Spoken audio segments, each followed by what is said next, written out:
Students, આજે આપણે analogue electronics અંદર જે આપણે ડિસ્કસ કરેલો હતો લાસ્ટ અર્ધવાહકના જુદા જુદા પ્રકારો એ સવાલ આપણે લાસ્ટ વિડીયો લેક્ચરમાં જોઈ ગયેલા હતા. ત્યાંથી હવે આપણે આગળ જોઈએ અર્ધવાહકની અંદર જ.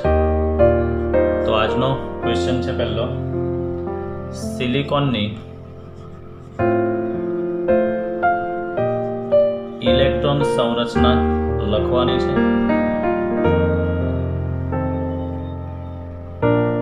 અને સિલિકોન કેવી રીતે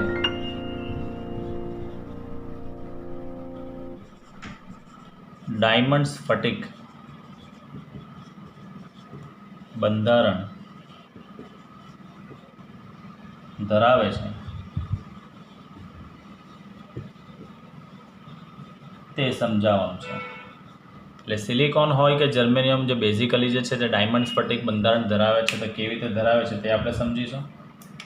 તો મેઇન વસ્તુ પહેલો સવાલ છે સિલિકોનની ઇલેક્ટ્રોન રચના લખો. તો યાદ કરો, તમે લોકો કેમેસ્ટ્રીમાંની અંદર પણ ભણી જ ગયા છો સ્ટુડન્ટ્સ. સિલિકોનનો પરમાણુ ક્રમાંક કેટલો? સિલિકોનનો પરમાણુ ક્રમાંક છે Z ઇઝ ઇક્વલ આપણે લખી શકીએ છીએ 14. એની ઇલેક્ટ્રોન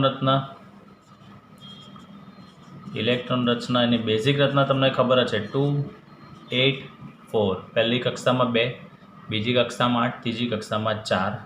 એને આ રીતે બી લખી શકાય 1s2 2s2 2p6 3s2 અને 3p2. તો આની અંદર તમે જોઈ શકો છો આ K સેલ ટોટલી ભરાયેલ છે, L સેલ ભરાયેલ છે, પણ M સેલ જે છે તે અપૂર્ણ છે. બરાબર. તો આની અંદર લખી શકાય સિલિકોનમાં K અને L કવચ સંપૂર્ણ ભરાયેલ છે, જ્યારે M કવચ અપૂર્ણ છે. હવે આનો મતલબ શું થયો સ્ટુડન્ટ્સ કે M કવચની અંદર વધારેમાં વધારે 8 ઇલેક્ટ્રોન સમાવી શકાય છે. અને બાહ્યતમ કક્ષામાં 8 ઇલેક્ટ્રોન આવે તો 18 નંબર પર પેલા આર્ગોન જેવું કન્સ્ટ્રક્શન એ બનાવી શકે છે. પણ અત્યારે એની અંદર કેટલા ઇલેક્ટ્રોન છે? 4 જ ઇલેક્ટ્રોન છે. બરાબર. તો M કવચ જે છે, M કવચના 4 ઇલેક્ટ્રોન એ કયા ઇલેક્ટ્રોન કહેવાય? વેલેન્સ ઇલેક્ટ્રોન છે. વેલેન્સ એટલે બાહ્યતમ કક્ષાના ઇલેક્ટ્રોન છે. એટલે આપણે જોવા જઈએ તો આ સિલિકોન કહેવાય કેવો? બાહ્યતમ કક્ષામાં 4 ઇલેક્ટ્રોન લઈને ટેટ્રાવેલેન્ટ કહેવાય. 1 એટલે મોનો, 2 એટલે ડાયો, 3 એટલે ટ્રાયો, 4 એટલે ટેટ્રો. તો આમ સિલિકોન જે છે, સિલિકોન એ ટેટ્રાવેલેન્ટ છે તેવું કહેવામાં આવે. સિલિકોન કેવો છે સ્ટુડન્ટ્સ? ટેટ્રાવેલેન્ટ છે. હવે બેઝિકલી સમજો, એની પાસે 4 ઇલેક્ટ્રોન છે, અત્યારે બીજા 4 કશેથી મેળવે કે 4 ગુમાવે, એટલે આપણે આગળ ડિસ્કસ કરી ગયા છે કે તે અર્ધવાહક કહેવામાં આવે છે. પણ ધારો કે કોઈ આપવાવાળું ન મળ્યું કે ગુમાવા છે એને પણ કોઈ લેવાવાળું ન મળ્યું, તો આ સિલિકોન પરમાણુ કરશે શું? તો પોતાની આજુબાજુના જે બીજા 4 સિલિકોન પરમાણુઓ હશે તેની જોડે ભાગીદારી કરશે. કઈ રીતે? તો આપણે એને સમજીએ. આ સિલિકોન છે, બરાબર. અહીંયા જે છે તે આ સિલિકોન છે. આ સિલિકોન તેની આજુબાજુ આ એક બીજો સિલિકોન પડોશી પરમાણુ દોરું છું. આ જે દોરું છું તે શું છે? એના પડોશી પરમાણુ. આ બીજો સિલિકોન છે, આ ઉપર આ ત્રીજો સિલિકોન છે, આ નીચે ચોથો સિલિકોન છે. બરાબર. આ બધા જે છે મેન આ સિલિકોન જે છે તેને તટસ્થ થવું હોય, એટલે એની બાહ્યતમ કક્ષામાં 8 ઇલેક્ટ્રોન લાવવા હોય તો એ શું કરશે? તેની આજુબાજુના બીજા 4 સિલિકોન સાથે સહસંયોજક બંધની ભાગીદારી. સહસંયોજક બંધ એટલે શું? ઇલેક્ટ્રોનની ભાગીદારીથી બંધ બનાવશે. જે અહીંયા આકૃતિમાં અહીંયા દોરું છું, સમજો ખાસ. એટલે કઈ રીતે? ચાલો તો સમજો. આ જે સિલિકોન છે તેના 4 ઇલેક્ટ્રોન અહીંયા એક આની જોડે, એક આની જોડે, એક આની જોડે, અને એની નજીકના જે 4 પડોશી પરમાણુઓ જે આપણે દોરેલા છે તે પોતાને એક ઇલેક્ટ્રોનની શું કરશે? આની જોડે ભાગીદારી કરશે. એટલે આ સિલિકોનને જ્યારે જરૂર હોય તેની બાહ્યતમ કક્ષામાં 8 ઇલેક્ટ્રોન કમ્પ્લીટ થઈ ગયા. બરાબર. તો આની અંદર કરશે શું સિલિકોન કે આ સિલિકોનનો પ્રત્યેક પરમાણુ જે છે પોતાના 4 વેલેન્સ ઇલેક્ટ્રોનમાંથી એક ઇલેક્ટ્રોનની પોતાના 4 પડોશી પરમાણુ સાથે શું કરશે? ભાગીદારી કરશે. આ સિલિકોન જે છે તેના પોતાના 4 ઇલેક્ટ્રોન છે, તો બીજા 4 સિલિકોન તેની નજીકના સિલિકોન શોધશે અને એની જોડે શું કરશે? એક એક ઇલેક્ટ્રોનની ભાગીદારી કરી નાખશે. બરાબર. તો આની અંદર આપણે એવું લખી શકાય કે સિલિકોનનો પ્રત્યેક પરમાણુ જે છે એ પોતાના 4 વેલેન્સ ઇલેક્ટ્રોન માંથી એક એક ઇલેક્ટ્રોનની 4 પડોશી પરમાણુઓ સાથે ભાગીદારી કરી સહસંયોજક બંધ. આ વર્ડ તમારા કેમેસ્ટ્રીની અંદર ઘણી વખત યુઝ કરી ગયા છો. સહસંયોજક બંધ રચે છે. એટલે આ સિલિકોન જે છે એ પોતાના નજીકના 4 પડોશી પરમાણુ સાથે એક એક ઇલેક્ટ્રોનની શું કરશે? ભાગીદારી કરશે. બરાબર. એટલે બેઝિકલી એમ દરેક સિલિકોન પરમાણુને 4 નજીકતમ પડોશી પરમાણુ આવે. આ સિલિકોન છે તેને બી સ્થાયી થવું હોય તે શું કરશે? બીજા એની આજુબાજુ 4 સિલિકોનની સાથે ભાગીદારી કરશે. એક આ બાજુ, એક ઉપર, એક નીચે ને એક આ તો છે જ. બરાબર. આને આને તટસ્થ થવું હોય, આને 8 કરવા હોય તો એક આ બાજુ, એક આ બાજુ, એક નીચે અને એક ઉપર તો છે જ. આને કરવા હોય 8 તો શું કરશે? એક એને ભાગીદારી અહીંયા કરી, એક બીજો અહીંયા, ત્રીજો ઉપર, ચોથો નીચે. એટલે દરેક સિલિકોન પરમાણુ પોતાના 4 નજીકતમ પડોશી પરમાણુઓ સાથે શું કરશે? ભાગીદારી કરશે. હવે સમજો આ જે સિલિકોન છે તેને જે ભાગીદારી કરી છે એને આપણે સમચતુષ્ફલકના કેન્દ્ર પર રહેલો ગણીએ. તો હવે ડાયમંડ સ્ફટિક બંધારણ કેમ દેખાય છે તે આપણે દોરીએ. તો અહીંયા દોરું છું અત્યારે સમચતુષ્ફલક. સમજો ખાસ આની અંદર, એટલે સાદી ભાષામાં સમઘન દોરું છું અહીંયા એક પરફેક્ટ.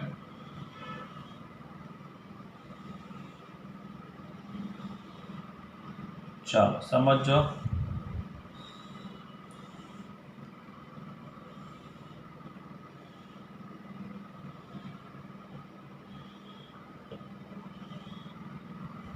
આ જે છે તે ચતુષ્ફલક છે. જે સિલિકોન પોતાના 4 નજીકતમ પરમાણુઓ સાથે સિલિકોન સાથે ભાગીદારી કરી છે ત્યાં સમચતુષ્ફલકના કેન્દ્ર પર ગોઠવાઈ જાય. એટલે આ જે મેં દોર્યો છે સિલિકોન, તે કયો સિલિકોન સમજવાનો છે? જે આ વચ્ચે છે તે છે આ. અને બીજા 4 પડોશી પરમાણુઓ જે છે તે કયા છે? તે કેવી રીતે ગોઠવાશે? એક આગળના પૃષ્ઠ પર અહીંયા,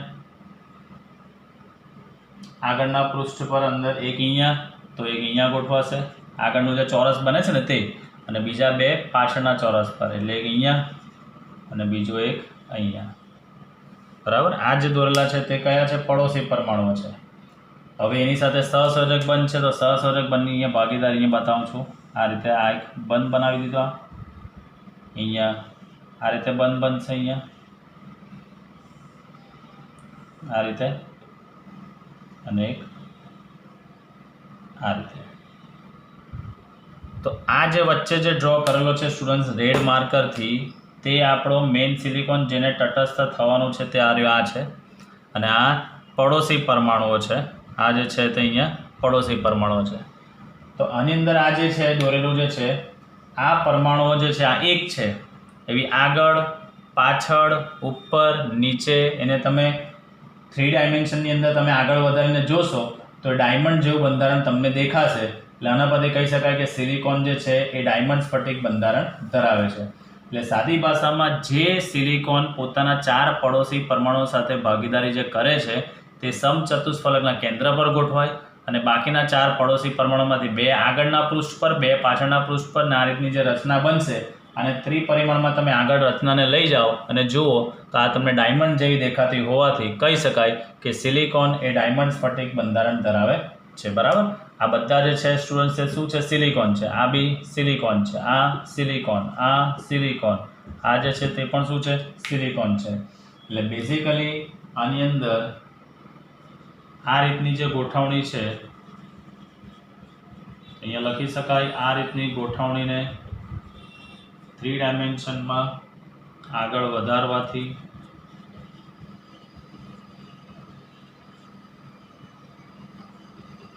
ડાયમંડ બંધારણ માટેની સ્ફટિક લેટીસ તૈયાર થાય છે। એટલે આ જે રચના જે બનતી હોય છે આ રીતે તૈયાર થતી હોય છે। એટલે આના પરથી કહી શકાય કે આમ સિલિકોન જે છે એ ડાયમંડ સ્ફટિક બંધારણ ધરાવે છે। આમ સિલિકોન એ ડાયમંડ સ્ફટિક બંધારણ ધરાવે છે। ચલો થઈ ગયું। એટલે આ તો સવાલ બોર્ડમાં એક વખત પૂછાયો છે ઘણો આગળ। તો સિલિકોનનો પરમાણુ ક્રમાંક 14, ઇલેક્ટ્રોનના 284, 1s2, 2s2, 2p6, 3s2 અને 3p2। કે અને એલ કવચ સંપૂર્ણ ભરાયેલા, એમ કવચ અપૂર્ણ છે। એમ કવચમાં 4 ઇલેક્ટ્રોન છે એટલે એને ટેટ્રાવેલેન્ટ કહી શકાય। હવે એને અર્ધવાહક કેવા પણ રીઝન આપણે જોઈ ગયા છે કે ધારો કે 4 ઇલેક્ટ્રોન ગુમાવે તો 10 નંબર પર નિયોન જેવું બને, 4 ઇલેક્ટ્રોન મેળવે તો 18 નંબર પર આર્ગોન જેવું બને। પણ ધારો કે એવું શક્ય નથી તો એ પોતાના 4 નજીકના સિલિકોન પરમાણુઓ સાથે ભેગા થશે કે ચાલો ભાગીદારી કરીએ। તો એ નજીકના 4 પડોશી પરમાણુઓ સાથે ભાગીદારી કરશે અને આ રીતની એક રચના તૈયાર કરશે। આ જે ડોટ જે દોરેલો છે બ્યુટી સ્પોટ જે છે તે ઇલેક્ટ્રોન છે। જે તટસ્થ થઈ ગયો છે જેણે 8 ઇલેક્ટ્રોન કરી દીધા છે તે આ સમચતુષ્ફલકના કેન્દ્ર પર ગોઠવાયો છે અને બાકીના 4 પડોશી પરમાણુ આ રીતે ગોઠવાતો હોય છે। અને આ એક સ્ફટિક જે તૈયાર થયો આખો તેને 3 ડાયમેન્શનમાં આગળ વધારીને આપણે જોઈએ તો એ ડાયમંડ જેવું સ્ટ્રક્ચર દેખાતું હોવાથી કહી શકાય કે સિલિકોન એ ડાયમંડ સ્ફટિક બંધારણ ધરાવે છે તેવું આપણે કહી શકીએ છીએ। બરાબર। તો હવે યાદ રહી ગયું કે સિલિકોન શા માટે ડાયમંડ સ્ફટિક બંધારણ ધરાવે છે તેની આ બેઝિક ઇન્ફોર્મેશન હતી। નેક્સ્ટ આગળ જોઈએ આપણે। નેક્સ્ટ ક્વેશ્ચન તરફ આગળ વધીએ। હોલની સંકલ્પના સમજાવે, એટલે હોલ શું છે તે આપણે સમજવાનું છે। બેઝિક લેવલ પર આપણે જ્યારે સ્કૂલ ચાલુ હતી ત્યારે આપણે જોઈ જ ગયા છે। આ આપણે મોબિલિટીનો કન્સેપ્ટ ભણતા હતા ત્યારે કદાચ તમને યાદ હશે આપણે સ્કૂલ જ્યારે ચાલુ હતી ત્યારે મોબિલિટીના કન્સેપ્ટ પહેલાં આપણે આ હોલ વિશે થોડો અભ્યાસ કરેલો હતો। આજે આપણે થોડો ડિટેલથી સ્ટડી કરીશું। તો આ હોલ જે છે તે હંમેશા અર્ધવાહકમાં જ જનરેટ થાય। પહેલી વસ્તુ તો એ તમને ખબર હોવી જોઈએ હોલ છે શું। હોલ વસ્તુ અલગ છે અને હોલ વસ્તુ અલગ છે।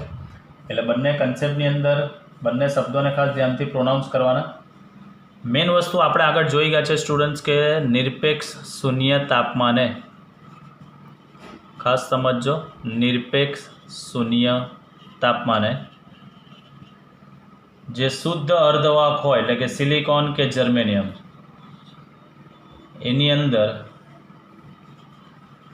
જેટલા પણ વેલેન્સ ઇલેક્ટ્રોન હોય એ બધા જ વેલેન્સ ઇલેક્ટ્રોન શેમાં જોડાયેલા હશે? સહસંયોજક બંધમાં, સહસંયોજક બંધમાં જોડાયેલ હોય છે। આનો મતલબ કે આની અંદર જ્યારે સહસંયોજક બંધમાં જોડાયેલા હોય ત્યારે ઇલેક્ટ્રોન જે છે તે કઈ અવસ્થામાં હોય તેવું કહી શકાય? ઇલેક્ટ્રોન બંધિત અવસ્થામાં હોય। હવે મેઇન વસ્તુ આ ઇલેક્ટ્રોન જે બંધિત અવસ્થામાં હોય તેને આપણે મુક્ત કરવાના હોય છે।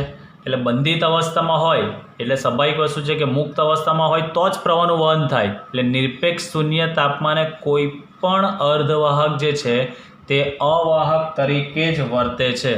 આ પોઈન્ટ ખાસ કામનો MCQ માટે। એટલે કોઈ પણ અર્ધવાહક નિરપેક્ષ શૂન્ય તાપમાને એ હંમેશા અવાહક તરીકે વર્તે છે। એટલે પરિણામે અહીંયા લખું છું કે અર્ધવાહકો આ તાપમાને અવાહક તરીકે વર્તે છે। બરાબર। ચાલો હવે આપણે એની વાહકતામાં વધારો કરવો હોય તો હવે ધીરે ધીરે આપણે એને શું કરીએ? રૂમ ટેમ્પરેચરે લઈ જઈએ એટલે ઓરડાના તાપમાને। તો અહીંયા લખી શકાય કે ઓરડાના તાપમાને એટલે રૂમ ટેમ્પરેચર। હવે જેવું આપણે સિલિકોનનો સ્ફટિક છે નિરપેક્ષ શૂન્ય તાપમાન પરથી એને આપણે ઓરડાના તાપમાને લઈ જઈએ એટલે સ્વાભાવિક વસ્તુ છે કે જે પરમાણુઓની અંદર ઇલેક્ટ્રોન જે બધા જોડાયેલા છે તે બધા ઉષ્મીય દોલન કરે, વાઇબ્રેટ થાય, પોતાની જગ્યા પર શું થશે? વાઇબ્રેટ થાય। જેમ જેમ વાઇબ્રેશન ધીરે ધીરે ઉર્જા એ લોકો મેળવતા જાય રૂમ ટેમ્પરેચર એટલે વાઇબ્રેશન મોટું ને મોટું થતું જાય। એ વાઇબ્રેશન જેમ જેમ વધતું જાય તેમ તેમ સહસંયોજક બંધ શું થતા જાય? તૂટતા જાય। એટલે જેવું આપણે એને ઓરડાના તાપમાને લઈ જશે એટલે એના જે પરમાણુઓ જે હશે એ પરમાણુઓ શું કરશે સ્ટુડન્ટ્સ? ઉષ્મીય દોલનો કરે, પોતાની જગ્યા પર વાઇબ્રેટ થાય, ઉષ્મીય દોલનો કરે છે અને ધીરે ધીરે જે પેલા સહસંયોજક બંધ હશે એ સહસંયોજક બંધ શું થાય છે? તૂટે છે. સહસંયોજક બંધ તૂટે એટલે બંધિત અવસ્થામાં જે ઇલેક્ટ્રોન જકડાયેલો હશે તે શું થઈ જશે? મુક્ત થઈ જશે. એ લખી શકાય. અને ઇલેક્ટ્રોન બંધમાંથી મુક્ત થાય છે. ચલો આને આપણે થોડું આકૃતિ પરથી વિઝ્યુલાઇઝ કરીએ તો તમને ઓર સરળ થશે. સમજો આકૃતિ અહીંયા સિલિકોનવાળી જ દોરું છું. આ સિલિકોન, આ સિલિકોન, સિલિકોન, સિલિકોન, સિલિકોન, આ પેલો એના સહસંયોજક બંધ છે.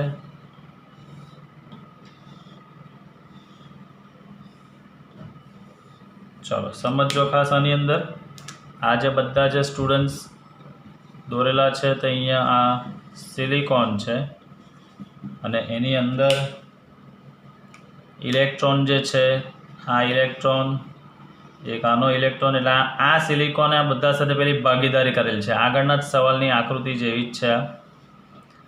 તો અત્યારે આ ઇલેક્ટ્રોન જે મેં દોરેલા છે રેડ માર્કરથી એ બધા જ ઇલેક્ટ્રોન હાલના તબક્કે બંધિત અવસ્થામાં છે. કદાચ દેખાતા નહીં હોય તો હું આને થોડા બ્યુટી સ્પોટ મોટા કરી દઉં છું કે જેથી તમે સરળ રીતે જોઈ શકો. એટલે આ જે બધા ઇલેક્ટ્રોન જે અત્યારે છે તે બંધમાં જોડાયેલા છે એટલે બંધિત અવસ્થામાં છે. બરાબર, અહીંયા લખું છું હાલમાં બંધિત અવસ્થામાં છે. એનો મતલબ કે આ જે આકૃતિ અત્યારે આપણે વિચારીએ છીએ તે આ કઈ તાપમાને છે? નિરપેક્ષ શૂન્ય તાપમાને છે. હવે એને રૂમ ટેમ્પરેચર પર આપણે લઈ આવીએ એવું વિચારો કે હવે આપણે આને રૂમ ટેમ્પરેચર પર લઈ આવ્યા છે તો શું થશે? આ બંધ ધીરે ધીરે પરમાણુ બધા ઉષ્મીય દોલન કરશે અને બંધ ધીમે ધીમે શું થશે? તૂટવા લાગશે. માનો કે આ બંધ અહીંયાથી તૂટી ગયો. બરાબર, આ બંધ અહીંયાથી તૂટી ગયો. એ તૂટી ગયો એનો મતલબ શું થયો કે આ બંધમાં જે ઇલેક્ટ્રોન અહીંયા જે હતો તે ઇલેક્ટ્રોન હવે ક્યાં આવી ગયો? અહીંયા મુક્ત થઈ ગયો. હવે આ ઇલેક્ટ્રોન કઈ અવસ્થામાં આવી ગયો? અહીંયા મુક્ત અવસ્થામાં. તો એ મુક્ત અવસ્થામાં જે આવ્યો તો ત્યાં શું થયું? અહીંયાથી આવ્યો તો આ જગ્યા શું થઈ ગઈ? અહીંયા ખાલી પડી. અહીંયા શું થયું? આ જગ્યા ખાલી પડી. અહીંયા જે ઇલેક્ટ્રોન હતો આપણે નિરપેક્ષ શૂન્ય તાપમાન પર તેને રૂમ ટેમ્પરેચર પર લઈ આવ્યા એટલે અહીંયાનો ઇલેક્ટ્રોન જે બંધિત અવસ્થામાં હતો તે મુક્ત થઈ ગયો એટલે એ મુક્ત ઇલેક્ટ્રોન થઈ ગયો. અહીંયા શું થયું? આ જગ્યા ખાલી પડી. હવે આ ખાલી જગ્યામાં આ ઇલેક્ટ્રોન અહીંયા બાકીના કોઈ પણ ઇલેક્ટ્રોન વિચારે કે ચાલો હું આગળ જાઉં એટલે આ ઇલેક્ટ્રોન માનો કે અહીંયા આવે છે તો એ જગ્યા ખાલી ક્યાં પડવાની? અહીંયા પડવાની. સમજીએ આપણે ખાલી કે અહીંયા જે ઇલેક્ટ્રોન હતો તે હવે અહીંયા આવી ગયો તો અહીંયા શું થયું? જગ્યા ખાલી પડી. કોઈ પણ ઇલેક્ટ્રોન એવું વિચારે આ અવસ્થા માનો કે આ જે આકૃતિ દોરી છે ઘણી મોટી છે, સિલિકોન સિલિકોન સિલિકોન ઘણી મોટી છે તો કોઈ પણ જગ્યા ખાલી પડે. હવે આ ઇલેક્ટ્રોન વિચારે કે ચાલો મારી જગ્યા અહીંયા થઈ છે તો એ ઇલેક્ટ્રોન અહીંયા આવશે તો અહીંયા જગ્યા ખાલી પડશે. જે જગ્યા ખાલી પડે છે ત્યાં આવે છે કોણ? જે જગ્યા ખાલી પડે છે હવે આ જે જગ્યા ખાલી પડી છે ત્યાં આવશે કોણ? ઇલેક્ટ્રોન જ આવવાનો. ઇલેક્ટ્રોનનો વિદ્યુતભાર કયો? ઋણ. ઋણ વિદ્યુતભાર કોના દ્વારા આકર્ષાય? ધન દ્વારા આકર્ષાય. એટલે અહીંયા જે ઇલેક્ટ્રોન જ કેમ આવે છે? તો એનો મતલબ આપણે એવું વિચારીશું કે અહીંયા ઇલેક્ટ્રોન આવવા પાછળનો સાયન્ટિફિક રીઝન અહીંયા કોઈ ધન વિદ્યુતભારિત કણ હોવો જોઈએ. શું બોલું છું? અહીંયા કોઈ ધન વિદ્યુતભારિત કણ હોવો જોઈએ જે ઋણને પોતાની તરફ આકર્ષતો હોવો જોઈએ એટલે ઇલેક્ટ્રોન એ જગ્યા પર આવે છે. તો જે જગ્યા ખાલી પડે છે તે જ ખાલી જગ્યાને આપણે કોઈ ધન વિદ્યુતભારિત કણ હોવો જોઈએ તેવું સ્વીકારીશું અને એ ધન વિદ્યુતભારિત કણને આપણે શું નામ આપવાનું છે? હોલ નામ આપવાનું છે. હોલ. તો આ હોલ જે છે એ આપણે વિચારીએ છીએ એ રિયાલિટી નથી. એ આપણે વિચારીએ છીએ કે જે જગ્યા ખાલી પડે છે ત્યાં કોઈ બીજો ઇલેક્ટ્રોન જ આવે છે. કેમ ઇલેક્ટ્રોન આવે છે? તો ઇલેક્ટ્રોનનો વિદ્યુતભાર ઋણ છે. ઋણ હંમેશા ધન દ્વારા જ આકર્ષાતો હોય છે એટલે આપણે વિચારી લઈએ છીએ કે આ જે ખાલી જગ્યામાં કોઈ ધન વિદ્યુતભારિત કણ હોવો જોઈએ. That is just a imagination part. Not a reality part. આપણે વિચારીએ છીએ, ઇમેજિનેશન કરીએ છીએ કે અહીંયા કેમ જ ઇલેક્ટ્રોન આવે છે, તો ધન વિદ્યુતભાર હશે તો જ ઇલેક્ટ્રોન અહીંયા આવવો જોઈએ. એટલે આ ખાલી જગ્યાને આપણે શું નામ આપવાનું છે? હોલ નામ આપવાનું છે. તો યાદ રાખજો સ્ટુડન્ટ્સ, હોલ એ વાસ્તવિક નથી. હોલ એક ઇમેજિનરી પાર્ટ છે. હોલ એક ઇમેજિનરી પાર્ટ છે. એ વસ્તુનું ખાસ તમે ધ્યાન રાખજો. ચાલો અને આપણે વિસ્તૃતથી લખીએ. તો બેઝિકલી જે બંધિત અવસ્થાનો ઇલેક્ટ્રોન હતો તે હવે મુક્ત થઈ ગયો હશે, બરાબર. તો અહીંયા લખી શકીએ ઇલેક્ટ્રોન બંધમાંથી મુક્ત થાય છે. આ ઇલેક્ટ્રોનને મુક્ત ઇલેક્ટ્રોન કહે છે. આ જે ઇલેક્ટ્રોન છે તેને મુક્ત ઇલેક્ટ્રોન કહે છે, બરાબર. હવે જે સહસંયોજક બંધમાંથી ઇલેક્ટ્રોન, માનો કે અહીંયાથી ઇલેક્ટ્રોન છૂટો પડેલો છે, તો એ જગ્યા પર ઇલેક્ટ્રોનની શું વર્તાવાની? ઉણપ વર્તાય, બરાબર. જે જગ્યાએથી ઇલેક્ટ્રોન છૂટો પડે છે, જે જગ્યાએથી ઇલેક્ટ્રોન છૂટો પડે છે તે જગ્યાએ ઇલેક્ટ્રોનની ઉણપ વર્તાય છે. તે જગ્યાએ ઇલેક્ટ્રોનની ઉણપ વર્તાય છે. અને જે આ ખાલી જગ્યા પડે છે ત્યાં ઇલેક્ટ્રોન આકર્ષવાની વૃત્તિ હોય છે. તો અહીંયા લખું છું, અને તે ખાલી જગ્યામાં ઇલેક્ટ્રોનને આકર્ષવાની વૃત્તિ હોય છે. હવે કેમ ત્યાં ઇલેક્ટ્રોન આવે છે? તો ઇલેક્ટ્રોનનો વિદ્યુતભાર ઋણ, અને ઋણ હંમેશા ધન દ્વારા આકર્ષાય છે. તો આ ખાલી જગ્યાને આપણે નામ આપીશું, આ ખાલી જગ્યાને હોલ કહે છે. આ ખાલી જગ્યાને હોલ કહે છે. એટલે યાદ રાખવાનું ખાસ, હોલ એ કોઈ વાસ્તવિક કણ નથી. હોલ એ કોઈ વાસ્તવિક કણ નથી, પરંતુ તે ધન વિદ્યુત ભારિત છે તેમ વર્તે છે. આપણે એવું ઇમેજિનેશન કરીએ છીએ કે ધન વિદ્યુત ભારિત છે તેવું એ વર્તે છે. એટલે આમ હોલ જે છે that is not a real part. Hole જે છે that is a imagination part. એટલે યાદ રાખવાનું, હોલ જનરેટ થવા પાછળનું સાયન્ટિફિક રીઝન શું? કે જ્યાં સુધી સેમિકન્ડક્ટરને આપણે નિરપેક્ષ શૂન્ય તાપમાન પરથી રૂમ ટેમ્પરેચર પર નહીં લાવીએ ત્યાં સુધી આ સહસંયોજક બંધ તૂટતા નથી, અને તૂટે તો જ એમાં હોલ જનરેટ થતા હોય છે, બરાબર. એટલે યાદ રાખવાનું કે જેવું આપણે ઓરડાના તાપમાને કોઈ પણ અર્ધવાહકને લાવીએ એટલે એના ઉષ્મીય દોલનો ચાલુ થાય ને સહસંયોજક બંધ તૂટે. જેવો સહસંયોજક બંધ તૂટવાનું ચાલુ થાય એટલે ઇલેક્ટ્રોન બંધિત અવસ્થામાંથી મુક્ત અવસ્થામાં આવે, ત્યાં જગ્યા ખાલી પડશે. એ ખાલી જગ્યામાં બીજો આવશે કોણ? ઇલેક્ટ્રોન જ આવવાનો છે. ઇલેક્ટ્રોનનો વિદ્યુતભાર ઋણ હંમેશા ધન દ્વારા જ આકર્ષાતો હોય છે. એટલે એ ખાલી જગ્યાને આપણે ઇલેક્ટ્રોન આકર્ષવાની વૃત્તિ ધરાવતો હોવાથી તેને નામ આપીએ છીએ, આપણે હોલ નામ આપીએ છીએ. એટલે હોલ એ કોઈ વાસ્તવિક કણ નથી, બરાબર.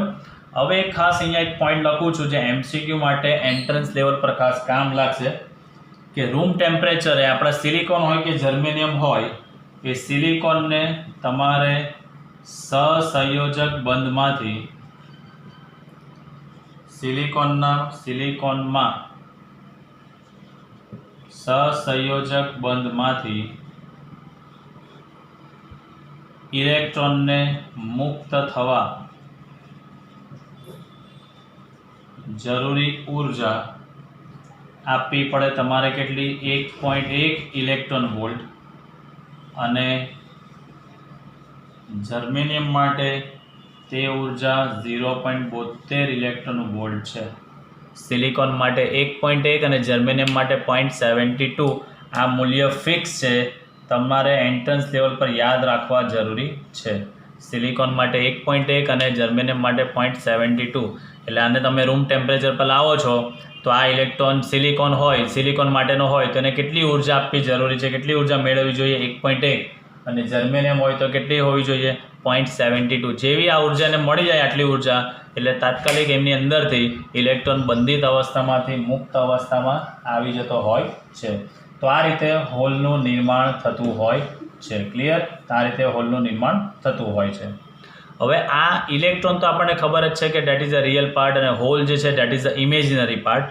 એના પરથી આ ઇલેક્ટ્રોન અને હોલ જે છે જે મુક્ત થાય છે ને જે આગળ પ્રોસેસ થશે તેના પરથી આપણે એક બીજા પ્રકારના વિદ્યુત વાહકો સમજવાના છે જેનું નામ છે ઇન્ટ્રિન્સિક વિદ્યુત વાહક. જેનું નામ છે ઇન્ટ્રિન્સિક વિદ્યુત વાહક. ઇન્ટ્રિન્સિક ઇઝ અ ઇંગ્લિશ વર્ડ. ગુજરાતીમાં એને નામ આપીશું અંતર્ગત. એને નામ આપીશું અંતર્ગત. તો નેક્સ્ટ ટોપિક આપણે લઈએ ઇન્ટ્રિન્સિક વિદ્યુત વાહકો. સો હવે આપણે નેક્સ્ટ ટોપિક પર જઈએ. ઇન્ટ્રિન્સિક વિદ્યુત વાહકો આપણે સમજીએ. અંતર્ગત વિદ્યુત વાહકો શું છે તે આપણે સમજીએ. તો બેઝિકલી આપણે લાસ્ટ સવાલની અંદર આગળનો જે ટોપિક જે હમણાં કવર કરો આપણે હોલની સંકલ્પના, તો તેમાં શું જોઈએ આપણે કે નિરપેક્ષ શૂન્ય તાપમાન પરથી જેવું આપણે રૂમ ટેમ્પરેચર પર એને લઈને આવીએ છીએ એટલે પેલા સહસંયોજક બંધ તૂટે છે અને જે સહસંયોજક બંધ તૂટે છે એટલે ઇલેક્ટ્રોન બંધિત અવસ્થામાંથી મુક્ત અવસ્થામાં આવે છે. એક ઇલેક્ટ્રોન છૂટો પડે એટલે એક બંધિત અવસ્થાનો ઇલેક્ટ્રોન જો મુક્ત અવસ્થામાં આવે તો એ જગ્યા પર એક હોલ સર્જાય. બે ઇલેક્ટ્રોન જો છૂટા પડે તો ત્યાં બે હોલ સર્જાય. એટલે સાદી ભાષામાં જે આપણી પાસે શુદ્ધ અર્ધવાહકો હોય, શુદ્ધ અર્ધવાહકો હોય એ શુદ્ધ અર્ધવાહકમાં મુક્ત ઇલેક્ટ્રોન અને હોલ એ હંમેશા જોડકામાં જ ઉદ્ભવતા હોવાથી ઇલેક્ટ્રોન અને હોલ જે છે એ બંને જોડકામાં જ ઉદ્ભવતા હોવાથી તેમની સંખ્યા ઘનતા એટલે શું? ધારો કે ઇલેક્ટ્રોનની સંખ્યા ઘનતા તમને કહે તો નંબર ઓફ ઇલેક્ટ્રોન્સ પર યુનિટ વોલ્યુમ એટલે એકમ કદ દીઠ ઇલેક્ટ્રોનની સંખ્યા, તેને ઇલેક્ટ્રોનની સંખ્યા ઘનતા કહેવાય. અને એકમ કદ દીઠ હોલની સંખ્યા તો તેને હોલની સંખ્યા ઘનતા કહેવાય. એટલે સંખ્યા ઘનતા એટલે એકમ કદ દીઠ સંખ્યા, એવું યાદ રાખવાનું. એ તેની સંખ્યા ઘનતા અનુક્રમે Ne અને NH. ઇલેક્ટ્રોનની સંખ્યા ઘનતા Ne અને હોલની સંખ્યા ઘનતા NH એ હંમેશા કેવું હોય છે? સમાન જ હોય છે. બરાબર છે? એટલે આથી ઇલેક્ટ્રોન અને હોલને એક પ્રકારના ઇન્ટ્રિન્સિક વિદ્યુત વાહકો કહેવામાં આવે. ઇન્ટ્રિન્સિક વિદ્યુત વાહકો કહેવાય. બિકોઝ કોઈ પણ શુદ્ધ અર્ધવાહક હોય તેમાં ઇલેક્ટ્રોન અને હોલ જે છે તે હંમેશા જોડકામાં જ ઉદ્ભવે. એક બંધ તૂટે તો એક ઇલેક્ટ્રોન બહાર નીકળતો હોય ત્યાં એક જ હોલ ઉદ્ભવતો હોય. એટલે ઇલેક્ટ્રોનની સંખ્યા ઘનતા અને હોલની સંખ્યા ઘનતા સરખી હોય. આથી ઇલેક્ટ્રોન અને હોલને ઇન્ટ્રિન્સિક વિદ્યુત વાહકો કહેવામાં આવે. તેને આપણે Ni વડે આપણે દર્શાવીએ. I that is called intrinsic.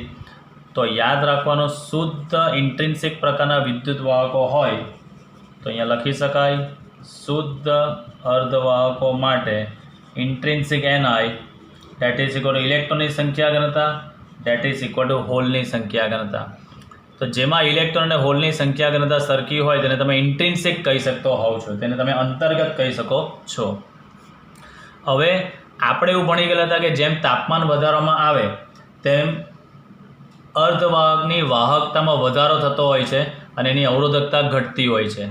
આપણે યાદ કરો, આવો આલેખ 3rd ચેપ્ટરમાં ભણી ગયેલા હતા કે તાપમાન વર્સિસ રેઝિસ્ટિવિટી એટલે અવરોધકતાનો આલેખ જે છે તેનો આ રીતનો આવતો હતો અર્ધવાહકનો. એનો મતલબ કે તાપમાન વધતા તેની અવરોધકતા ઘટે છે. તો આવું કેમ થાય છે? તો આવું આપણે યાદ કરો, જેમ જેમ આપણી પાસે અર્ધવાહક હોય એ અર્ધવાહકનું તમે તાપમાન વધારતા જાઓ, તાપમાન જેમ જેમ આપણે વધારતા જઈએ તેમ એના જે સહસંયોજક બંધ હોય એ સહસંયોજક બંધમાં ભંગાણ પડે અને મોટી સંખ્યામાં મુક્ત ઇલેક્ટ્રોન અને હોલ પ્રાપ્ત થાય. મોટી સંખ્યામાં ઇલેક્ટ્રોન અને હોલ પ્રાપ્ત થતા હોય છે. એટલે એને કારણે આ જે વિદ્યુતભાર વાહકોની સંખ્યા વધે, આથી વિદ્યુતભાર વાહકોની સંખ્યા ઘનતા વધતા તેની વાહકતામાં વધારો થાય છે. એટલે આના પરથી આપણે કહી શકીએ કે સહસંયોજક બંધ જેટલા વધારે તૂટે, તાપમાન જેમ જેમ વધારતા જઈએ સહસંયોજક બંધ તૂટે, એટલે મોટી સંખ્યામાં ઇલેક્ટ્રોન અને હોલના જોડકા ઉદ્ભવે. જેટલા ઇલેક્ટ્રોન હોલના જોડકા વધારે ઉદ્ભવે એટલું સમજી લેવાનું કે એની અંદર એની વાહકતામાં શું થતો જાય છે? વધારો થતો જાય છે. અને જેટલી વાહકતા વધે એટલી એની અવરોધકતા શું થતી જાય? ઘટતી જતી હોય છે. તો યાદ રાખવાનું, ઇલેક્ટ્રોન અને હોલના જોડકા ક્યારે ઉદ્ભવશે? જ્યારે તમે તાપમાન વધારશો ત્યારે. એટલે 0 કેલ્વિન તાપમાન, ડેટ ઇઝ નિરપેક્ષ તાપમાન, નિરપેક્ષ શૂન્ય તાપમાન કહેવાય. ત્યાંથી તમે એને રૂમ ટેમ્પરેચર પર તમે લાવશો એટલે સ્વાભાવિક વસ્તુ છે એની વાહકતામાં શું થતો જતો હોય છે? વધારો થતો જતો હોય છે. એટલે અવરોધકતા એની ઓટોમેટિકલી ઘટતી જતી હોય છે. બરાબર. હવે આ જે શુદ્ધ અર્ધવાહકો જે બને એ શુદ્ધ અર્ધવાહકમાં વિદ્યુતનું વહન કેવી રીતે થાય? તો આપણે મોબિલિટીમાં જે જોઈ ગયા છે કે એમાં પ્રવાહનું વહન ઇલેક્ટ્રોન અને હોલને લીધે થાય, પણ એ કઈ રીતે થતું હોય છે તે ટોપિકને હવે આપણે કવર કરીશું. ચલો નેક્સ્ટ ટોપિક જોઈએ. શુદ્ધ અર્ધવાહકમાં વિદ્યુતનું વહન સમજાવો. ઇમ્પોર્ટન્ટ ક્વેશ્ચન છે, તો ખાસ ધ્યાનથી સમજજો. તો બેઝિકલી સ્ટુડન્ટ્સ યાદ કરો, હમણાં જ આપણે ડિસ્કસ કરી ગયા કે કોઈ પણ શુદ્ધ અર્ધવાહકને આપણે ઓરડાના તાપમાને લાવીએ તો સહસંયોજક બંધમાંથી ઇલેક્ટ્રોન જે છે, જે જગ્યાએથી મુક્ત બનતો હોય તે જગ્યાએ ઇલેક્ટ્રોનની ઉણપ વર્તાય અને એ ખાલી જગ્યાને આપણે હોલ નામ આપેલું હતું. બરાબર. કે કોઈ પણ આપણી પાસે શુદ્ધ અર્ધવાહક હોય એટલે શુદ્ધ અર્ધવાહકને આપણે ઓરડાના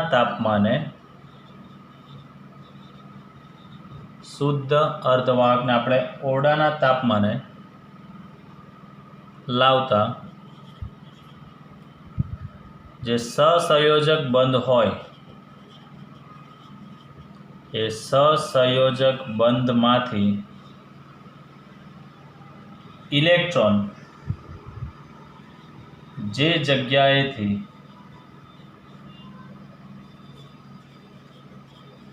છટકીને મુક્ત બને છે તે જગ્યાએ ઇલેક્ટ્રોનની ઉણપ વર્તાય છે અને તેને હોલ કહેવાય છે. તેને આપણે હોલ કહીએ છીએ. હવે સમજો, આની અંદર હું અહીંયા આકૃતિ જે દોરું છું સમજવા માટે,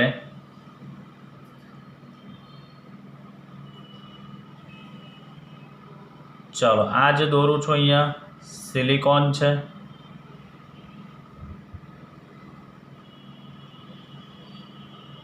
આ જે છે અહીંયા દોરું છું આ સિલિકોન છે, તે તમે સ્વીકારી લીધું છે. બીજો ઓપ્શન નથી ને મારા વાલાઓ, અત્યારે તો સ્વીકારવું જ પડે. ક્લાસમાં હતા તો મને કહેતે સાહેબ આ તો ચકરડા દોરલા છે ને આ તો કંઈ બીજું દોરેલું છે, પણ અત્યારે તો આપણે સિલિકોન જ છે તેવું આપણે સ્વીકારીશું. આ સિલિકોન, આ સિલિકોન, આ સિલિકોન, આ સિલિકોન, સિલિકોન, સિલિકોન. ચાલો અત્યારે માની લઈએ કે આ જે છે તે 0 કેલ્વિન તાપમાન નિરપેક્ષ શૂન્ય તાપમાને છે. તો આ જે હું જે બંધ દોરી લેલો છું એ બંધની અંદર જેટલા બી ઇલેક્ટ્રોન્સ હશે એ બધા કઈ અવસ્થામાં હશે?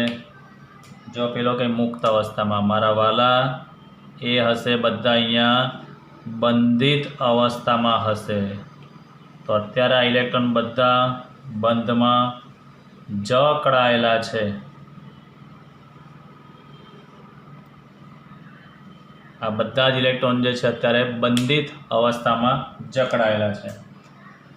સમજો હવે આપણે આ જે અર્ધવાહક છે તેના બે છેડા વચ્ચે વિદ્યુત સ્થિતિમાનનો તફાવત પ્રસ્થાપિત કરીએ છીએ। એટલે એને આપણે સાદી ભાષામાં એમ કહીએ તો એને બેટરી વડે આપણે જોડી દઈએ છીએ। એના બે છેડા વચ્ચે આ વિદ્યુત સ્થિતિમાનનો તફાવત પ્રસ્થાપિત કરે। અહીંયા માની લઈએ કે આ ધન છેડો છે અને આને આપણે માની લઈએ કે આ ઋણ છેડો છે, તેવું આપણે સ્વીકારી લઈએ, બરાબર। તો જેવો તમે ધન અને ઋણ છેડો એટલે બેટરી વડે તમે એને કનેક્ટ કરશો એટલે થશે શું કે આની અંદર ફરી પાછું પેલા ઉષ્મીય દોલનો ચાલુ થશે। એટલે બે છેડા વચ્ચે તમે વિદ્યુત સ્થિતિમાનનો જેવો પ્રસ્તાવિત તમે કરશો એટલે આની અંદર ઉષ્મીય દોલનો ચાલુ થશે અને ધીરે ધીરે પેલા સહસંયોજક બંધ શું થશે, તૂટવા લાગશે। હવે જે ખાસ બોલીશ થિયરી પહેલાં તે ખાસ સમજો, પછી એને આપણે શાબ્દિક સ્વરૂપે કેવી રીતે લખવાની છે તે હું લખીશ, પણ હું અત્યારે થિયરી સમજાવું છું તો એના પર ખાસ ફોકસ કરજો। સ્ટાર્ટ કરું છું તો ખાસ ધ્યાન આપજો। અત્યારે આપણે આ સિલિકોનનો જે સ્ફટિક છે તેના બે છેડા વચ્ચે આપણને બેટરીથી જોડેલો છે, એને લીધે એની અંદર ઉષ્મીય દોલનો ચાલુ થશે। ઉષ્મીય દોલનો ચાલુ થવાને કારણે આ સહસંયોજક બંધની અંદર ધીરે ધીરે ભંગાણ સર્જાશે। એટલે જે બંધિત અવસ્થાનો જે ઇલેક્ટ્રોન છે તે ધીરે ધીરે મુક્ત અવસ્થામાં આવશે। તો સમજો ખાસ આની અંદર માનો કે પહેલી જે બંધ છે તેનો ઇલેક્ટ્રોન બંધિત અવસ્થાનો જે હતો તે માનો કે અહીંયા મુક્ત અવસ્થામાં આવી ગયો। એટલે અહીંયા શું થયું, જગ્યા ખાલી પડી, અહીંયા જગ્યા ખાલી પડી। આ ઇલેક્ટ્રોન વિચારે કે મારી જગ્યા આગળ થઈ એટલે એ ઇલેક્ટ્રોન અહીંયા આગળ આવશે અને આ હોલને ભરી દેશે અને અહીંયા જગ્યા ખાલી પડશે, અહીંયા જગ્યા ખાલી પડશે। આ ઇલેક્ટ્રોન વિચારે કે મારી જગ્યા આગળ થઈ છે તો હું આગળ જવાનો, તો એ આગળ ગયો, આ ઇલેક્ટ્રોન અહીંયા આગળ આવ્યો તો અહીંયા શું થયું, જગ્યા ખાલી પડી। આ ઇલેક્ટ્રોન વિચારે છે કે ચાલ મારી જગ્યા આગળ થઈ એટલે એ આગળ જશે તો અહીંયા જગ્યા ખાલી પડી। તો તમે જોઈ શકો છો આની અંદર બે વસ્તુ સાથે પેરેલલી ચાલે છે। ઇલેક્ટ્રોન ધીરે ધીરે આગળ જતા જાય છે અને હોલ ધીરે ધીરે આ બાજુ આવતા જાય છે। જુઓ ઇલેક્ટ્રોન, જુઓ આ ઇલેક્ટ્રોન હવે અહીંયા આગળ જશે કે મારી જગ્યા થઈ એટલે ઇલેક્ટ્રોન ઋણથી ધન તરફ જાય છે। આ ઇલેક્ટ્રોન ત્યાં ગયો એટલે અહીંયા શું થયું, હોલ જનરેટ થયું। તો હોલ તમે જુઓ છો ધનથી ઋણ તરફ જનરેટ થાય છે। તો કહેવાનો કન્સેપ્ટ કે સેમિકન્ડક્ટરની અંદર વિદ્યુતનું જે વહન છે તે બે પ્રકારે થતું હોય છે। ઇલેક્ટ્રોનને લીધે બી થતું હોય છે અને હોલને લીધે બી થતું હોય છે। એટલે સેમિકન્ડક્ટરમાં પ્રવાહ, ઇલેક્ટ્રોનનો પ્રવાહ પણ રચાય અને સાથે હોલનો પ્રવાહ પણ રચાય। ઇલેક્ટ્રોનનો પ્રવાહ ક્યાંથી રચાતો હોય છે તે તમે જોઈ શકો છો। ઇલેક્ટ્રોન ધીરે ધીરે આમ આગળ જાય છે એટલે ઋણથી ધન તરફ હોય છે। ઇલેક્ટ્રોનનો પ્રવાહ ઋણથી ધન તરફ। વિડીયોને થોડો રિવાઇન્ડ કરીને જોશો તો જોજો અહીંયા પહેલાં ઇલેક્ટ્રોન હતો, બરાબર છે, પછી આ ઇલેક્ટ્રોન અહીંયા આગળ આવેલો, આ ઇલેક્ટ્રોન આગળ આવેલો, આ ઇલેક્ટ્રોન આગળ આવેલો। તો ઇલેક્ટ્રોન ધીરે ધીરે ઋણથી ધન તરફ જાય છે અને હોલ ધનથી ઋણ આ બાજુ જનરેટ થતાં થતાં આવ્યા છે। તો સેમિકન્ડક્ટરમાં પ્રવાહનું વહન સ્ટુડન્ટ્સ હવે ક્લિયર થઈ ગયું કે ઇલેક્ટ્રોનને લીધે બી થતું હોય છે અને હોલને લીધે બી થતું હોય છે। એટલે એમાં વિદ્યુતનું વહન ઇલેક્ટ્રોન અને હોલ બંનેને લીધે થતું હોય છે। તો ઓકે, આની અંદર આપણે બે પ્રકારના પ્રવાહના વહનને આપણે સમજાવીશું। તો આપણે સમજીએ આની અંદર તો મેઇન વસ્તુ કે જ્યારે અર્ધવાહકના, આ જે આપણી પાસે અર્ધવાહક છે એ અર્ધવાહકના બે છેડા વચ્ચે વિદ્યુત સ્થિતિમાનનો તફાવત પ્રસ્થાપિત કરીએ, પ્રસ્થાપિત એટલે આપણે એને બેટરી સાથે જોડીએ છીએ, પ્રસ્થાપિત કરવામાં આવે છે ત્યારે ઇલેક્ટ્રોન ઋણ છેડાથી ધન છેડા તરફ, ત્યારે મુક્ત ઇલેક્ટ્રોન જે છે એ મુક્ત ઇલેક્ટ્રોન ઋણ છેડાથી ધન છેડા તરફ, ઋણ છેડાથી ધન છેડા તરફ ગતિ કરીને પ્રવાહનું નિર્માણ કરે છે, જેને મુક્ત ઇલેક્ટ્રોનનો પ્રવાહ કહે છે, જેને મુક્ત ઇલેક્ટ્રોનનો પ્રવાહ કહે છે. એટલે પહેલો પ્રવાહ આવી ગયો સ્ટુડન્ટ્સ, મુક્ત ઇલેક્ટ્રોનનો પ્રવાહ. બરાબર છે. ચાલો હવે આપણે જોઈ ગયા કે જેવું આપણે બાહ્ય વિદ્યુત ક્ષેત્ર આપીએ છીએ એટલે એને કારણે પેલો બંધિત અવસ્થાનો ઇલેક્ટ્રોન સહસંયોજકમાંથી મુક્ત થાય છે. એટલે શું થયું આપણે જુઓ ફરી પાછું આપણે સમજીએ. હું અહીંયા આ પોઈન્ટ હોલવાળો જે પ્રવાહ છે તેને ફરી પાછો સમજાવવા માટે આકૃતિ અહીંયા દોરું છું, ધ્યાનથી સમજજો. આ પેલા સહસંયોજક બંધ હતા તેને હું ફરી પાછો અહીંયા દોરું છું. ચાલો જે બોલીશ તેના પર ફરી પાછું સ્ટુડન્ટ્સ તમે ફોકસ કરશો. અત્યારે આપણા પેલું બંધિત અવસ્થામાં જ ઇલેક્ટ્રોન છે, આ મુક્ત ઇલેક્ટ્રોન અત્યારે કાઢી નાખું છું. તો જેવું આપણે આ બાહ્ય વિદ્યુત ક્ષેત્ર આપણે આપીએ છીએ તેને કારણે આ જે બંધિત ઇલેક્ટ્રોન એ સહસંયોજક બંધમાંથી છૂટી જાય છે. એટલે અહીંયાથી બંધિત અવસ્થાનો ઇલેક્ટ્રોન અહીંયા છૂટી ગયો. જે છૂટી ગયો તે જગ્યા ત્યાં શું સર્જાયું? નવું હોલ સર્જાયું. તો હોલની ગતિ હવે તમે જોજો ક્યાંથી ક્યાં છે તમે મને કહેજો. આ ઇલેક્ટ્રોન વિચારશે કે મારી જગ્યા અહીંયા થઈ એટલે અહીંયા હોલ સર્જાયું. આ ઇલેક્ટ્રોન વિચારશે કે મારી જગ્યા આગળ થઈ એટલે અહીંયા હોલ સર્જાયું. તો તમે જોઈ શકો છો કે હોલ ધનથી ઋણ તરફ આગળ ખસતા જાય છે. હોલ જે છે તે ધનથી ઋણ તરફ આગળ ખસતા જાય છે. બરાબર. તો આની અંદર લખી શકીએ આગળ કે બાહ્ય વિદ્યુત ક્ષેત્રને કારણે જે બંધમાંથી ઇલેક્ટ્રોન મુક્ત થાય છે ત્યાં હોલ સર્જાય છે અને તેની ગતિ ધનથી ઋણ છેડા તરફની હોય છે. એટલે આની અંદર એક મુક્ત ઇલેક્ટ્રોનનો પ્રવાહ તો રચાયો અને બીજો આ હોલનો પ્રવાહ રચાયો. એટલે આમ આપણે જોવા જઈએ તો સાદી ભાષામાં શુદ્ધ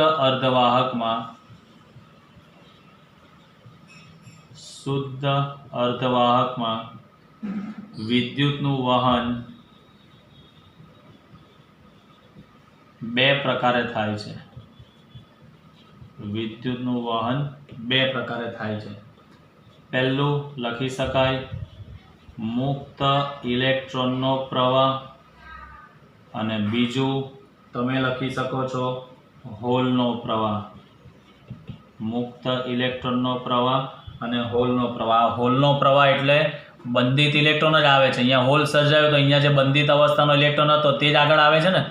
હવે અહીંયા હોલ સર્જાયો છે તો આ ઇલેક્ટ્રોન બંધિત અવસ્થામાં છે તે અહીંયા આવી ગયો એટલે અહીંયા હોલ સર્જાશે. એટલે સાદી ભાષામાં હોલનો જે પ્રવાહ છે તેને તમે બંધિત અવસ્થાનો પ્રવાહ, બંધિત ઇલેક્ટ્રોનનો પ્રવાહ પણ કહી શકો છો. તો અથવા આને કહી શકાય બંધિત ઇલેક્ટ્રોનનો પ્રવાહ પણ તમે કહી શકો છો. બંનેની ડિરેક્શન હું તમને અહીંયા લખી દઉં છું. મુક્ત ઇલેક્ટ્રોનનો પ્રવાહ જે છે તે હંમેશા ઋણથી ધન તરફ અને હોલનો પ્રવાહ હંમેશા ધનથી ઋણ તરફ હોય છે. એટલે કઈ દિશામાં પરસ્પર તમે જોઈ શકો છો વિરુદ્ધ દિશામાં હોય છે. એટલે આમ મારે કુલ પ્રવાહ જે લખવો હોય, કુલ વિદ્યુત પ્રવાહ I that is equal to ઇલેક્ટ્રોનનો પ્રવાહ, મુક્ત ઇલેક્ટ્રોનનો પ્રવાહ IE અને હોલનો પ્રવાહ IH. એટલે આમ સેમિકન્ડક્ટરનો કુલ પ્રવાહ ઇલેક્ટ્રોનનો પ્રવાહ અને હોલના પ્રવાહને કારણે રચાતો હોવાથી I that is equal to equation બની ગયું IE plus IH. IE plus IH. એટલે આમ સેમિકન્ડક્ટરની અંદર વિદ્યુતનું વહન જે છે તે બે પ્રકારે થતું હોય છે. બરાબર. ઇલેક્ટ્રોનને કારણે પણ અને હોલને કારણે. એટલે ઇલેક્ટ્રોનનો પ્રવાહ પણ રચાતો હોય છે અને હોલનો પ્રવાહ પણ રચાતો હોય છે. તો આ સવાલ પણ એક્ઝામ લક્ષી છે, ખાસ ધ્યાન રાખવાનો રહેશે. ચાલો નેક્સ્ટ હવે જે આપણે સમજવાનું છે બેન્ડ ડાયાગ્રામ કેવી રીતે એની અંદર ફંક્શનિંગ થશે તે. ધીરે ધીરે ચેપ્ટર જે છે સ્ટુડન્ટ્સ ખાસ ધ્યાન રાખજો જે કહું છું તે ધીરે ધીરે ચેપ્ટરની અંદર આખું કન્ટિન્યુઅસ ફોર્મમાં ચેપ્ટર છે એટલે આજના લેક્ચરની અંદર 1% તકલીફ તો કાલના લેક્ચરમાં 10%ની તકલીફ, બીજા લેક્ચરમાં 10%ની તકલીફ તો ત્રીજા લેક્ચરમાં 30%ની તકલીફ થાય. એટલે આની અંદર વિડીયો જોતા કંઈ પણ જગ્યાએ ક્વેરી આવે તો તમે તરત જ એનો ફોટો ક્લિક કરીને શું ક્વેશ્ચન છે તે મોકલી આપજો. સમય સૂચકતા વાપરીને અનુકૂળતા હું ચોક્કસ તમને જવાબ મોકલી જ આપીશ.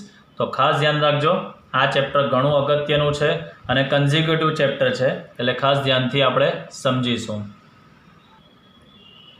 ચલો નેક્સ્ટ ક્વેશ્ચન છે ઉર્જા પટ સમજાવી બેન્ડ સમજવાના છે. વેલેન્સ બેન્ડ, કંડક્શન બેન્ડ વિશે સમજૂતી આપવાની છે અને આ બેન્ડવાદના સંદર્ભમાં અર્ધવાહકમાં વિદ્યુતનું વહન આપણે સમજવાનું છે. આમ તો સમજી જ ગયા છે ઇલેક્ટ્રોન અને હોલને કારણે જે થાય છે, પણ અહીંયા બેન્ડવાદ એટલે એક પ્રકારનું એનર્જી લેવલ હશે કે આના કરતાં વધારે એનર્જી આવે તો જ ઇલેક્ટ્રોનનું સંક્રમણ થઈ શકે તેવું આપણે આની અંદર ભણીશું.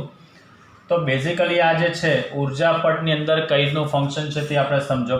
પટ એટલે પડદો, સાદી ભાષામાં પટ એટલે પડદો અને ઉર્જા એટલે એનર્જી. તો મેઇન વસ્તુ બોરનો પરમાણિક મોડેલ તમે ભણશો તો બોર નામના વૈજ્ઞાનિકોના પરમાણિક મોડેલ આપેલું હતું તેમાં એવું કીધેલું હતું કે પરમાણુમાં ઇલેક્ટ્રોનની ઉર્જા તેની કક્ષા પર આધાર રાખે. જે બોર નામના વૈજ્ઞાનિક હતા, બોર નામના જે વૈજ્ઞાનિક હતા તે બોરના પરમાણવિક મોડેલ અનુસાર એટલે બોરે જે પરમાણુ મોડેલ રજૂ કરેલું હતું તેમાં એમણે એવું કીધેલું હતું કે પરમાણુની અંદર કોઈ પણ પરમાણુ હોય તો પરમાણુમાં ઇલેક્ટ્રોનની ઉર્જા બટ ઓબ્વિયસ ઇલેક્ટ્રોનની ગોઠવણી થયેલી હોય તો જે બી ઇલેક્ટ્રોન હશે તેની ઉર્જા તેની કક્ષા પર આધારિત છે. એનો મતલબ છે કે કઈ કક્ષામાં છે તે ખાસ અગત્યનું છે. એટલે તેની કક્ષા પર આધાર રાખે છે. એટલે ઇલેક્ટ્રોન કઈ કક્ષામાં છે તે કક્ષા ખાસ અગત્યનો ભાગ ભજવે છે તેની ઉર્જા માટે. બરાબર છે. જ્યારે બી આ પરમાણુ ભેગા થઈને જ્યારે ઘન પદાર્થ બનતો હોય તો જ્યારે પણ કોઈ ઘન પદાર્થનું નિર્માણ થાય, સમજો ખાસ, ઘન પદાર્થનું જ્યારે બી નિર્માણ થાય ત્યારે જે આવા પરમાણુઓના ઇલેક્ટ્રોન હોય, આવા જે બધા મુક્ત જે બધા પરમાણુઓ હોય એ પરમાણુઓના ઇલેક્ટ્રોનની જે બધી કક્ષાઓ હોય જેને આપણે છેલ્લી એટલે બાહ્ય કક્ષાઓ જે કહીએ એ બાહ્ય કક્ષાઓ શું થાય ધીરે ધીરે એકબીજાની નજીક આવતી જાય. એટલે થોડા ડિસ્ટન્સ પર આવે. એટલે એવું નહીં કે અહીંયા એકબીજાની કક્ષાઓ તો એકદમ ચોંટી જ જાય. કહેવાનો કન્સેપ્ટ કક્ષાઓ એકબીજાની એકદમ નજીક હોય તો થોડી ઓર નજીક કોમ્પ્રેસ થવા લાગે એટલે એકબીજાની નજીક આવે છે. અથવા તો એને આપણે જોઈ શકતા હોઈએ તો એકબીજાની સાથે ઓવરલેપ થાય એવું આપણે કહી શકીએ છીએ. એ અથવા તો એકબીજા સાથે ઓવરલેપ થાય છે. એટલે જે કક્ષાઓ અલગ અલગ હોય તે એકબીજાને એકદમ કેવી થઈ જાય, કોમ્પ્રેસ, નજીક આવી જતી હોય છે. અને જ્યારે કક્ષાઓ એકબીજાની નજીક આવે ત્યારે સ્ફટિકની અંદર જેટલા બી ઇલેક્ટ્રોન હોય તો દરેક ઇલેક્ટ્રોનને પોતાનો એક ઉર્જા સ્તર તો હોય જ. એટલે આથી આપણે જે બી કોઈ આપણી પાસે સ્ફટિક હોય એટલે આથી સ્ફટિકના દરેક ઇલેક્ટ્રોનને એક અલગ ઉર્જા સ્તર હોય છે. એક અલગ ઉર્જા સ્તર હોય છે જે ઉર્જા પટ રચે છે. એટલે જ્યારે બી ઇલેક્ટ્રોનનું સંક્રમણ થાય ત્યારે ઉર્જા પટ ઘણો અગત્યનો ભાગ ભજવે કે પહેલી કક્ષામાંથી બીજી કક્ષામાં જાય છે તો કેમ જાય છે, તે શું ઉર્જાનો ડિફરન્સ છે અને કેવી રીતે મેળવે છે તે અગત્યનો ભાગ છે. એટલે ઉર્જા પટ જે છે તે ઇલેક્ટ્રોનના સંક્રમણ માટેનો એક અગત્યનો ભાગ છે. બરાબર. હવે જે આપણે જોઈ ગયા છે યાદ કરો, જે બાહ્યતમ કક્ષાના ઇલેક્ટ્રોન હોય તેને વેલેન્સ ઇલેક્ટ્રોન કહેવાય. તો વેલેન્સ ઇલેક્ટ્રોનનો જે પણ ઉર્જા સ્તર બનતા હોય તો જે વેલેન્સ ઇલેક્ટ્રોન હશે તો એ વેલેન્સ ઇલેક્ટ્રોનના ઉર્જા સ્તરને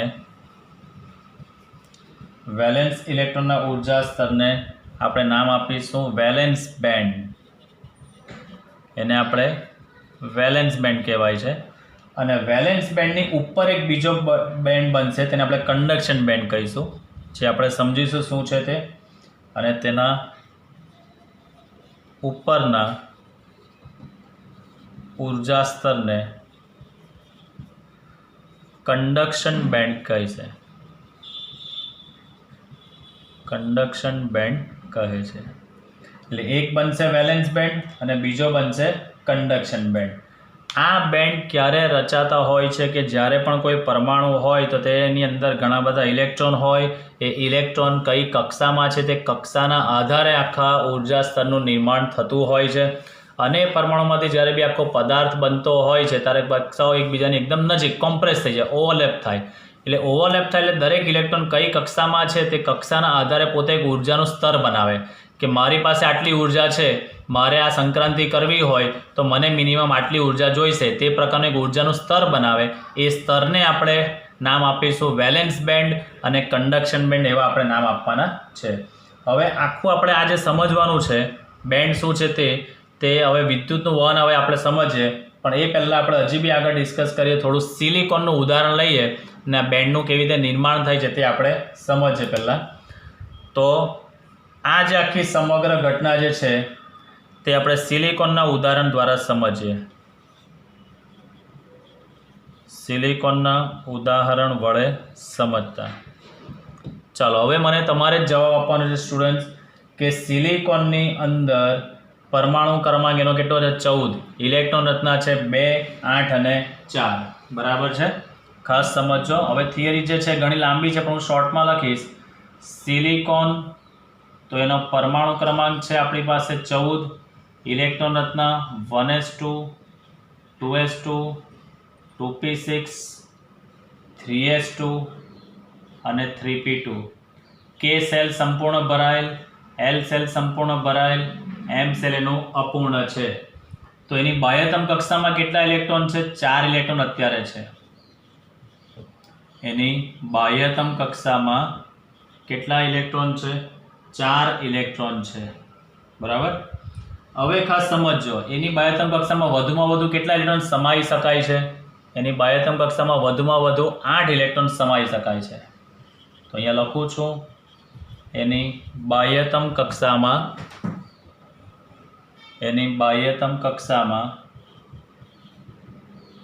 8 ઇલેક્ટ્રોન સમાઈ શકે છે.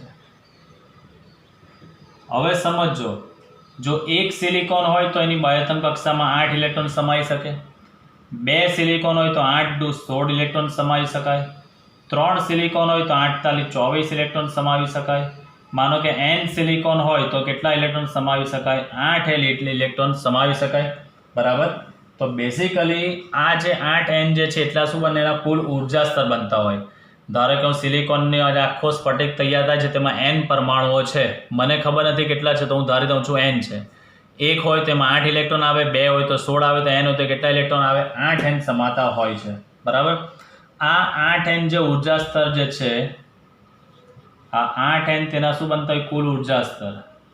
તો 8n ઉર્જા સ્તરનું 2 સમાન ભાગમાં શું થાય? વિભાજન થાય. વિભાજન થાય એટલે કેટલા ટુકડા થાય? 8n છે તેનું 2 ભાગમાં વિભાજન થાય એટલે 4n અને બીજું એક બને 4n. આ 4n એક સ્તર બનાવશે, આ 4n એક બીજું સ્તર બનાવશે. તો અહીંયા હું એક સ્તર દોરું છું, આ એક સ્તર દોરું છું.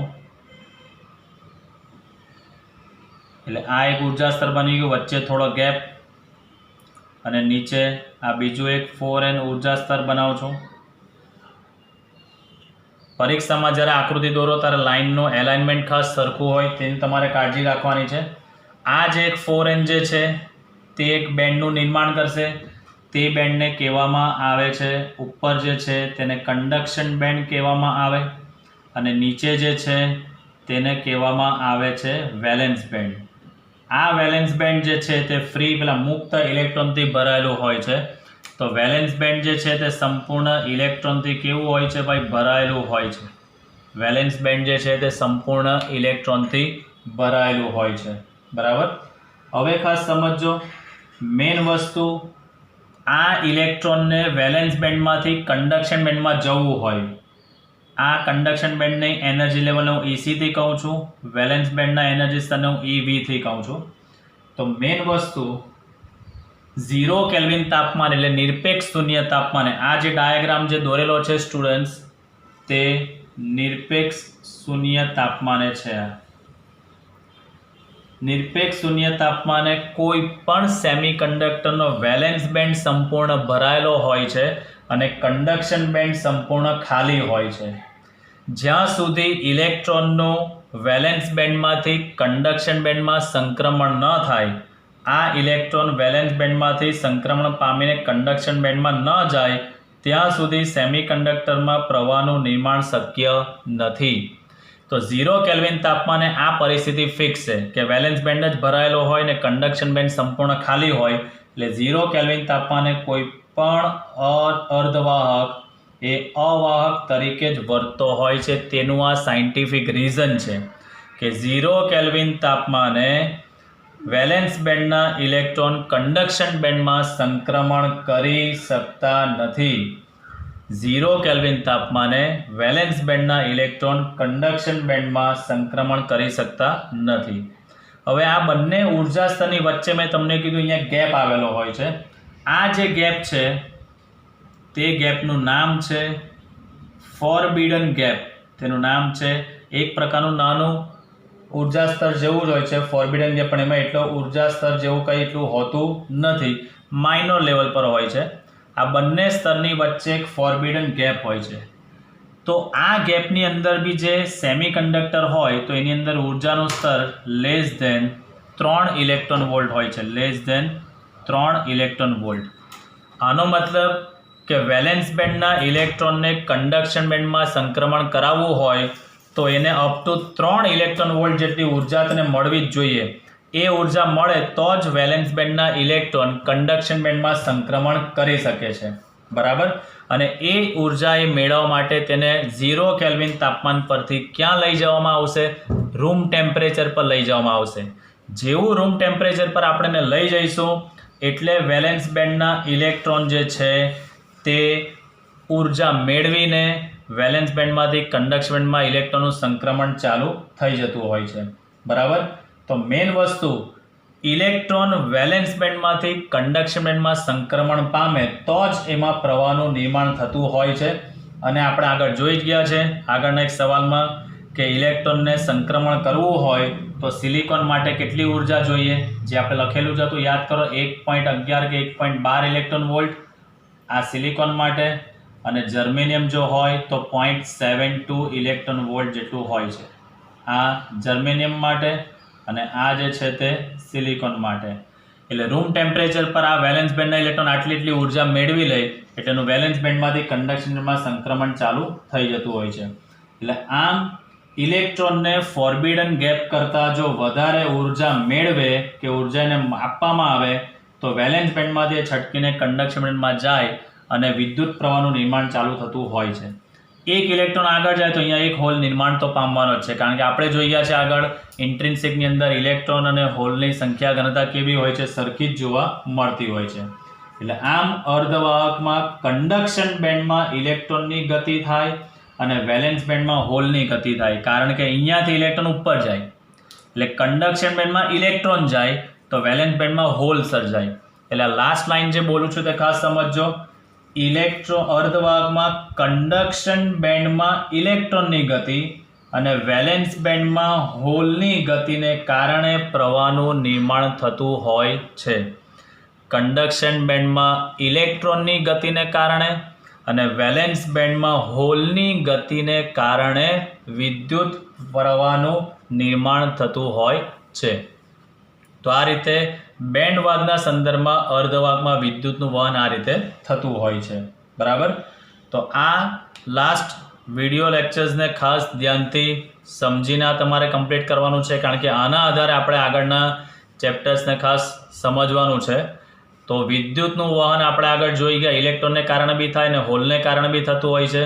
અને બેન્ડવાદને આધારે એક કન્સેપ્ટ મગજમાં ફિક્સ કરી દેવાનો કે જ્યાં સુધી ઇલેક્ટ્રોન વેલેન્સ બેન્ડમાંથી કન્ડક્શન બેન્ડમાં નહીં જાય ત્યાં સુધી પ્રવાહનું નિર્માણ શક્ય નથી. એટલે પ્રવાહનું વહન ત્યારે જ થશે જ્યારે ઇલેક્ટ્રોન વેલેન્સ બેન્ડમાંથી કન્ડક્શન બેન્ડમાં સંક્રાંતિ કરશે.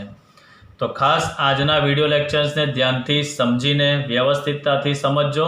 કંઈ પણ ડાઉટ હોય તો તમે મેસેજ ડ્રોપ કરી શકો છો. Okay, thank you for watching this video.